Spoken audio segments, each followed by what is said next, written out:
హైదరాబాద్ లో భారీగా అక్రమ మద్యాన్ని పట్టుకుంది స్పెషల్ టాస్క్ ఫోర్స్ టీం. దాదాపు 2,50,000 విలువ చేసే నాన్ డ్యూటీ పెయిడ్ మద్యం బాటిళ్లను స్వాధీనం చేసుకున్నారు అధికారులు.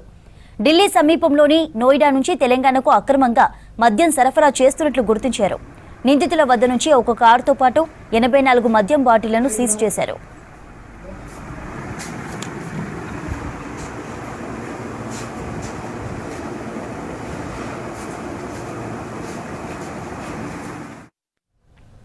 ఉప్పల్ భగాయత్ ప్రాంతంలో కాపు కాచి ఎస్టీఎఫ్ బి టీం ఆపరేషన్ నిర్వహించి నిందితులను పట్టుకున్నారు.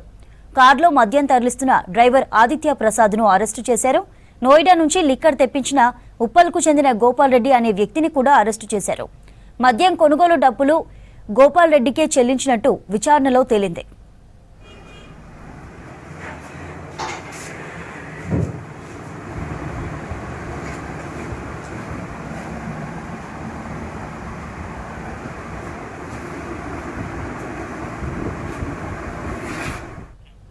ఈ కేసులో ముగ్గురిపై కేసు నమోదు చేశారు. 2 నిందితులను అరెస్టు చేశారు. ప్రసాద్ అనే వ్యక్తి పరారీలో ఉన్నాడు. ముగ్గురిపై కేసులు ఫైల్ చేశారు.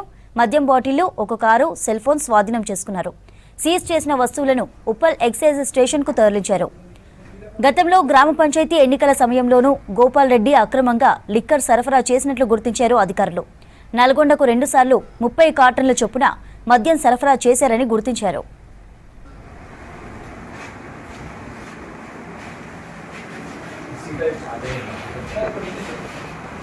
Start